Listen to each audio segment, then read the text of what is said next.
It was the show that made the 70s cool again. But behind the laughs, things got seriously strange.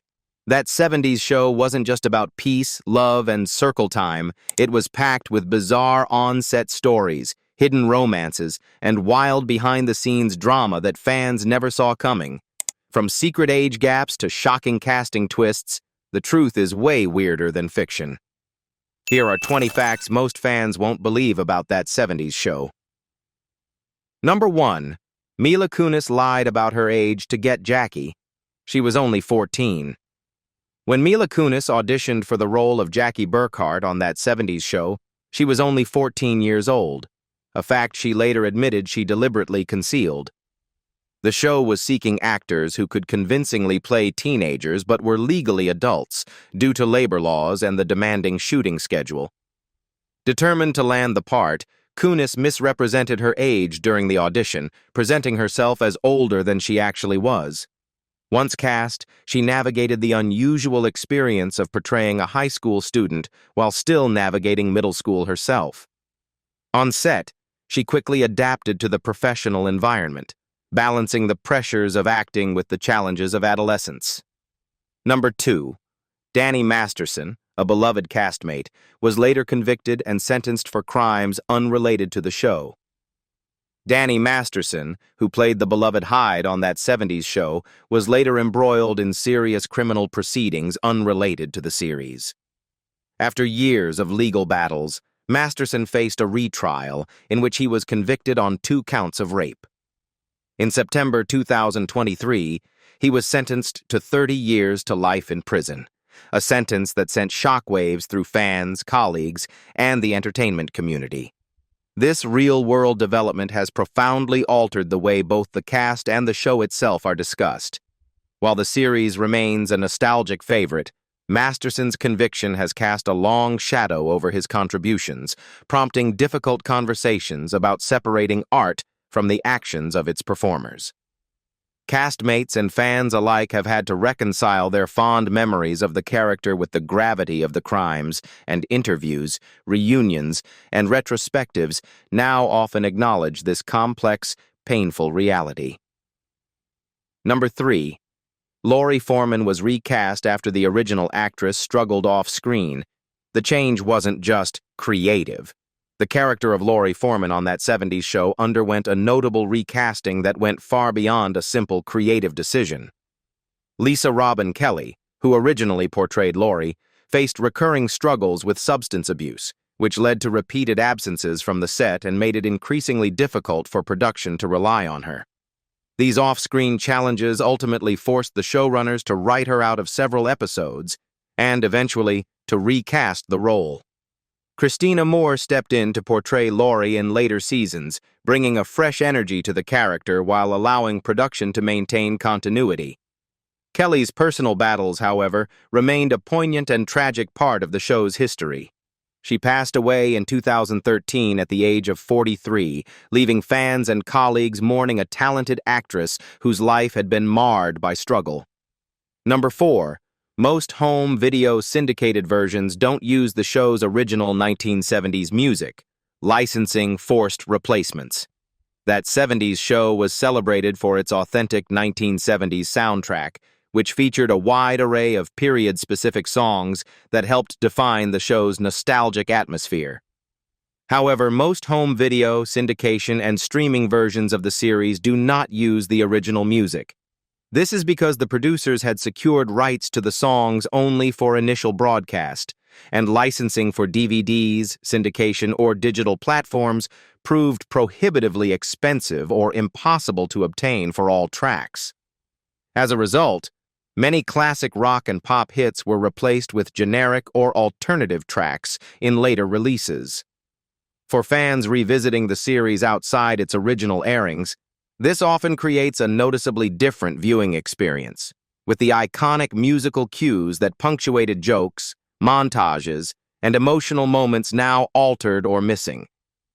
The music changes highlight the often overlooked legal and financial challenges of adapting a show for multiple formats, while also underscoring just how integral the original 1970s songs were to the series' authentic feel and enduring charm.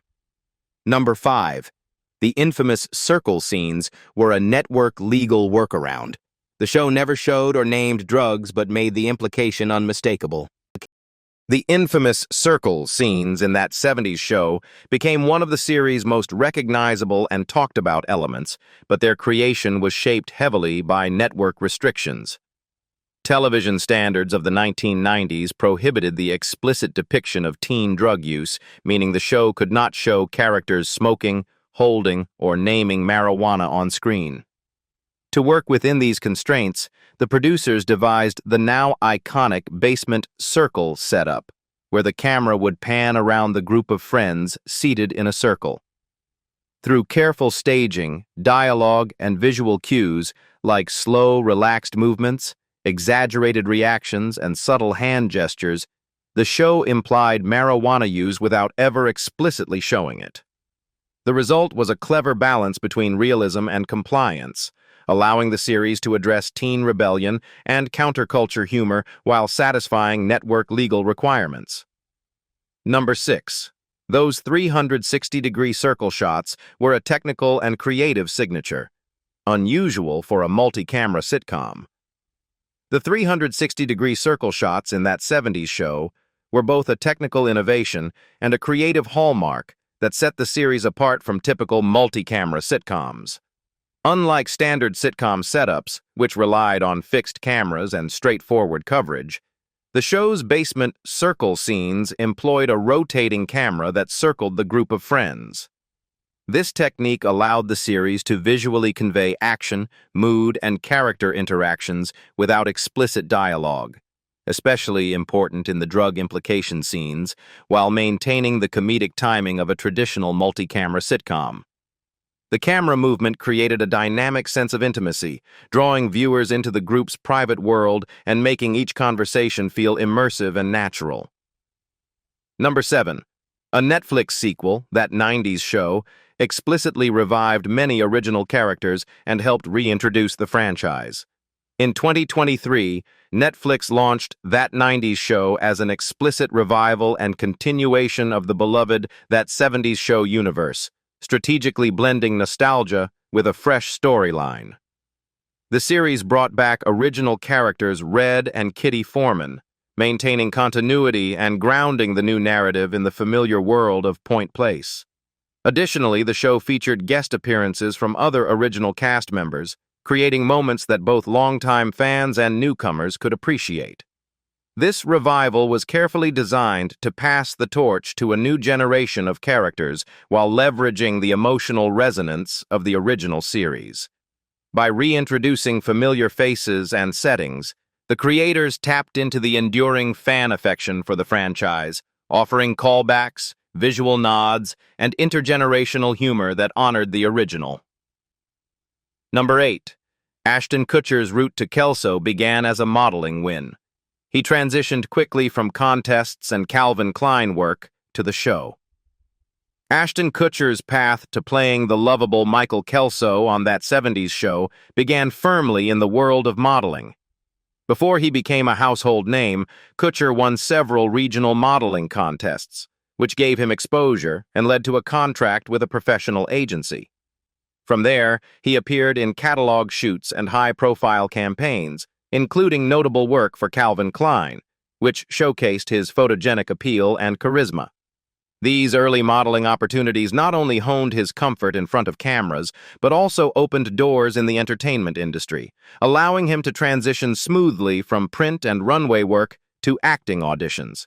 His striking looks, combined with a natural comedic timing, caught the attention of casting directors, ultimately leading to his breakout role as Kelso.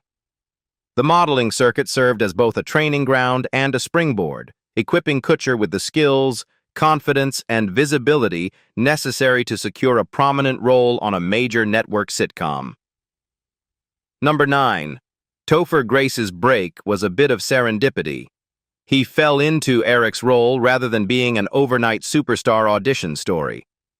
Topher Grace's rise to fame as Eric Foreman on That 70s Show was less a story of overnight stardom and more a case of fortunate timing and serendipity. In interviews, Grace has described how he was a relatively unknown actor when he auditioned, with no high-profile credits to his name. The casting process itself was competitive, but through a combination of preparation, luck, and the right fit for the character, he fell into the role rather than securing it through a dramatic breakthrough or star-making audition.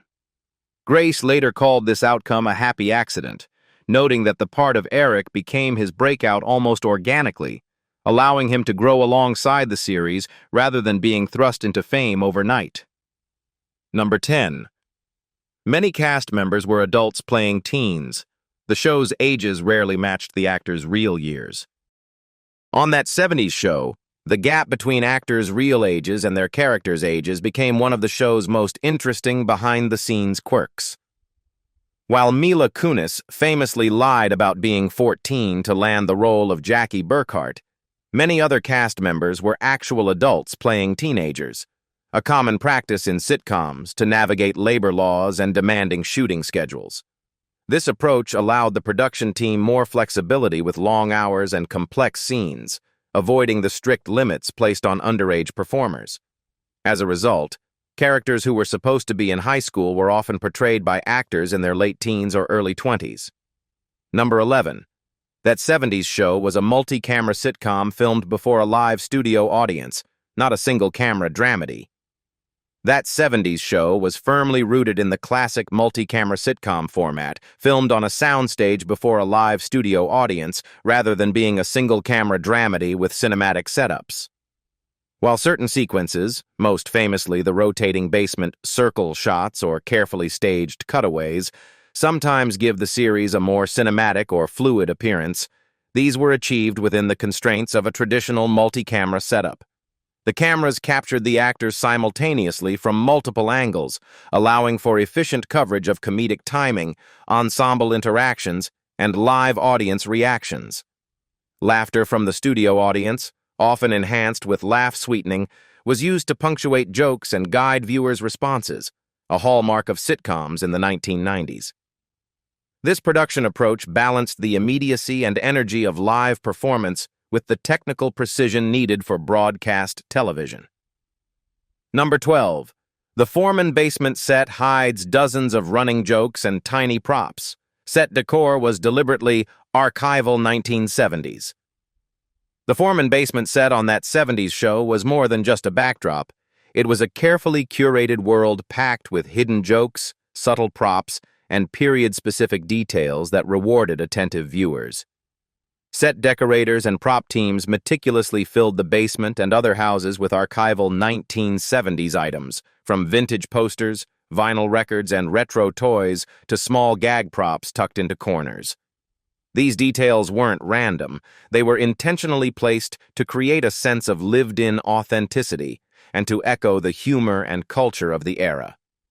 Production designers often spoke about the effort to recreate textures, colors, and objects that reflected the 1970s aesthetic, ensuring that every couch, lamp, or wall decoration felt genuine. Repeat viewers could spot small callbacks, visual puns, or references that added layers of comedy beyond the script. This dedication to detail made the set feel like a character in itself, a nostalgic, immersive space that captured the feel of suburban teen life in the 1970s and contributed to the show's enduring charm and rewatchability. Number 13. The show's working titles reveal its tonal origins. Producers nearly called it things like Teenage Wasteland. The working titles of That 70s Show offer a fascinating glimpse into the show's early tonal and cultural intentions.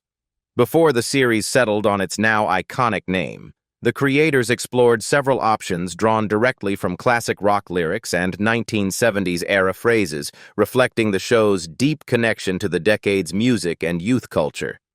Titles like Teenage Wasteland, inspired by The Who's famous song, and The Kids Are All Right, another nod to a period anthem, were considered, signaling a desire to capture the energy, rebellion, and humor of suburban teen life in the 1970s. These early titles suggested a slightly edgier, music-driven framing of the series, emphasizing teenage angst and countercultural references. Number 14. The Foreman house layout is famously inconsistent. The stage geography doesn't cleanly map to a real home. The Foreman house on that 70s show is notorious among fans for its inconsistent layout, a byproduct of its construction as a functional television set rather than a true architectural space. Observant viewers and production notes reveal numerous quirks.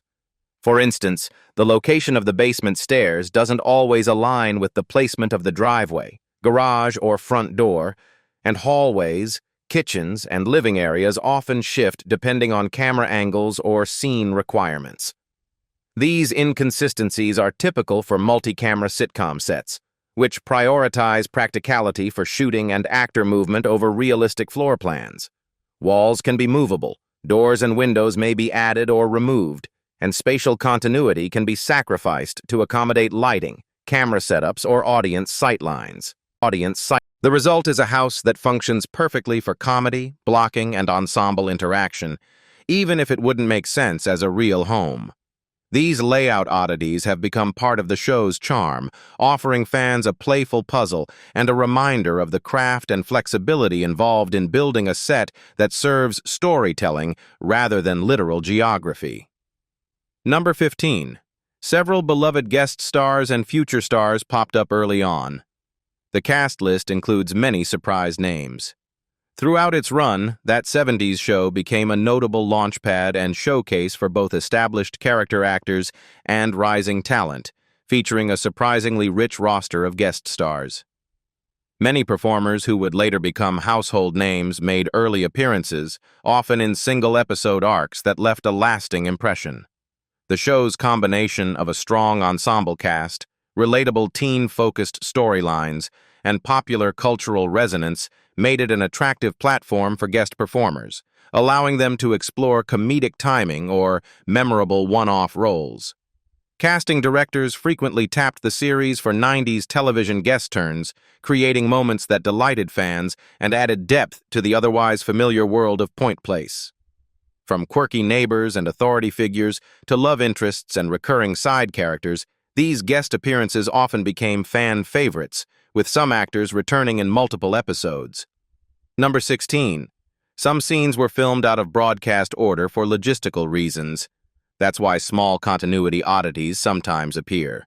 Like many multi-camera sitcoms, that 70s show often filmed scenes out of broadcast order to accommodate the practical realities of production, which sometimes resulted in minor continuity quirks. Sets needed to be available, guest stars had limited schedules, and main cast members often had conflicting commitments, so episodes were rarely shot sequentially. Scenes from different points in a storyline could be filmed days or even weeks apart, then edited together to appear chronological. This approach occasionally created small inconsistencies, such as props moving between shots, subtle wardrobe differences, or minor shifts in character placement within the Foreman house. Dedicated fans have cataloged these tiny anomalies, turning them into a form of trivia and playful sleuthing, but they rarely disrupt the storytelling. The practice underscores the logistical balancing act of producing a multi-camera sitcom on a tight schedule. The priority was efficiency and performance quality over strict chronological continuity. Number 17. Jackie's role was recast when the original infant/toddler actors outgrew the brief stage or production needs. Recasting children wasn't unusual. On that 70s show, practical casting considerations occasionally led to the recasting of roles, particularly for young children. For example, Jackie's character in her earlier appearances was portrayed by infant or toddler actors who were eventually replaced once they outgrew the brief stage time or production requirements. This practice was not unusual in television, as very young performers often have limited working hours and unpredictable growth or developmental changes that affect continuity. Across the series' 8-season run, the producers made several such adjustments, including recasting recurring characters and other child roles to ensure scenes could be filmed smoothly and to meet the demands of ongoing storylines. Number 18. The show's comedy came from real writers' room anecdotes. Creators mined real family stories for episodes. Much of that 70s show's humor and relatability stemmed from the writer's deliberate use of real-life anecdotes and personal experience. The show's creators often mined their own family stories and memories, as well as the experiences of the writer's room, when developing plots for the three-family ensemble of the Foremans, the Kelsons, and the Foreman's neighbors. Everyday situations, siblings' rivalries, awkward teenage crushes, parental quirks, and generational misunderstandings were often inspired by real-life moments, giving the show an authenticity that resonated with audiences. By grounding the comedy in relatable, lived experiences, the writers could make the period-specific 1970s details feel organic rather than purely nostalgic window dressing. Number 19. The props and set dressing were purposely worn.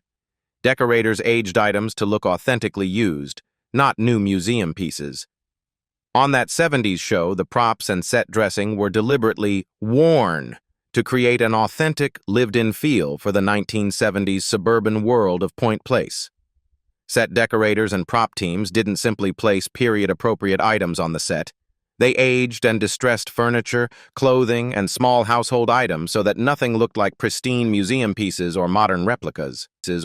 Chairs, lamps, rugs, and even posters were carefully treated to suggest years of everyday use, while clothes were softened, faded, or subtly frayed to evoke authentic 1970s style. Interviews with production staff reveal that this process involved painstaking attention to texture, color, and wear patterns, ensuring that every object felt natural within the Foreman home, the Kelson house, or Eric's basement. The intentional aging extended to props like records, magazines, and kitchenware, giving the audience a sense that the characters truly lived in this era rather than simply acting in a set recreation. This dedication to visual authenticity helped immerse viewers, making the series' nostalgic humor and period-specific references feel grounded and believable, enhancing both comedy and atmosphere across the show's 8-season run. Number 20. The franchise's afterlife is messy and modern. Reunions, spin-offs, and real-world scandals changed how fans view the show's legacy. The afterlife of that 70s show is a complex mix of nostalgia, expansion, and real-world controversy, giving the franchise a uniquely modern legacy. On one hand, the series has enjoyed reunion specials, cast interviews, and the Netflix spin-off That 90s Show, which reintroduce familiar characters, mine nostalgia, and pass the torch to a new generation.